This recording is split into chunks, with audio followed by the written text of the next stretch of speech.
Joining me now, NBC News Capitol Hill correspondent Kelly O'Donnell, who has been following the story very closely. SiriusXM's Michael Smerconish, who is also an MSNBC contributor. Kelly, let me start with you. You just heard from Mayor Bollwage there. As we said earlier, he is not the only mayor accusing the governor of retribution now. Hoboken's Mayor Dawn Zimmer also raising some questions about how she was treated over Hurricane Sandy relief money. This is what she had to say on WNYC. With 20/20 hindsight, I mean, in the context that we're in right now, you can always look back and say, like, okay, you know, it was a retribution, but, like, you know, so I think probably all mayors are reflecting right now and thinking about it. But, you know, I really hope that that's not the case.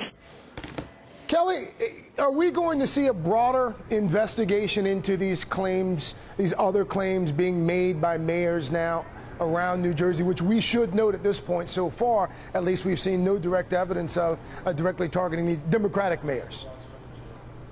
Well, it's unclear how these kinds of specific questions that are being raised will be investigated. But when we talk to lawmakers here who are responsible for pursuing leads with respect to the bridge closures and the lane closures there, they basically acknowledge that if there is a culture that led to abuses of power, or if there need to be changes in how the laws operate here in New Jersey, that would be something they would consider. It might not be the first thing that they're going after, but they acknowledge that it's possible that larger issues and sort of the theme that you've just been discussing could become part of the investigation. It's not the first priority of what they're going to do, but clearly there's a political moment here for Democrats to look back and say, was there an indication of any kind of time where their communities were slighted, where they thought they might have a relationship with the governor's office, and perhaps they didn't get what they were looking for? A lot of that may be something worth pursuing. Some of it, as you heard Dawn Zimmer say, she hopes it's not the case,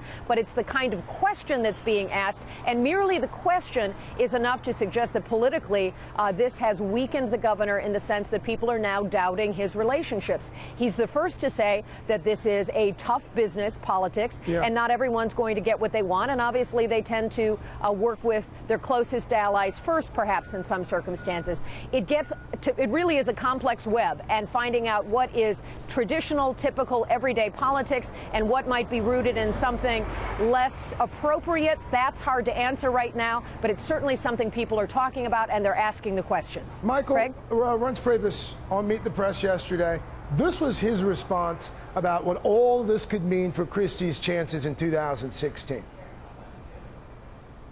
We've got a really smart person in Chris Christie, who's a former U.S. attorney who understands what's out there, and thousands of documents have been revealed, and not one single link to Chris Christie has been found. All right, so there's Priebus on Meet the Press yesterday. This is a Washington Post columnist, George Will, who compared it to Watergate on Fox News yesterday.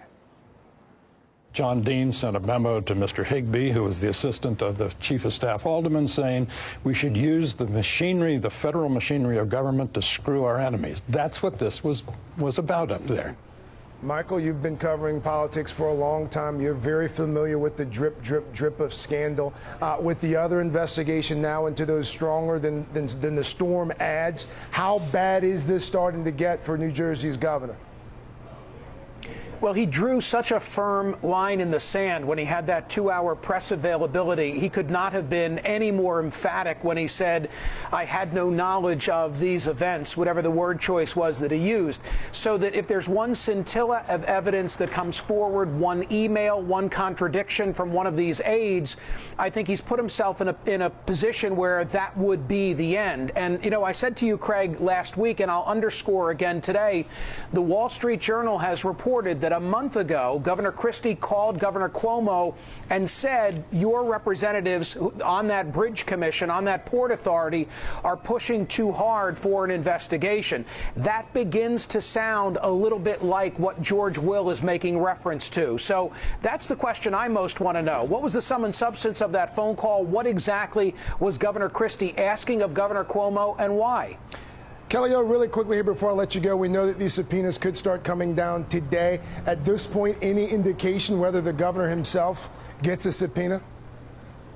Not today, we're told, because of the calendar here for lawmakers. They get a new session that begins Thursday. So they've told us they're not going to try to issue anything now when it could effectively have to be renewed because of a new legislative session. I specifically asked about any intention to subpoena the governor, and lawmakers in charge of this said that is nothing that they are looking at right now. There are so many other steps that they would need to take before it would get to him personally. They want to look at documents. They want to talk to some of the other key players who have already been very clearly identified, those fired or whom resigned. So the governor, I think, will always be a figure in this, but specifically requesting him, that's not happening anytime soon. Obviously, it's a long investigation ahead, so they're trying to say one step at a time. So subpoenas later in the week, likely, probably not today. Kelly, Michael, big thanks to both of you. Do appreciate that.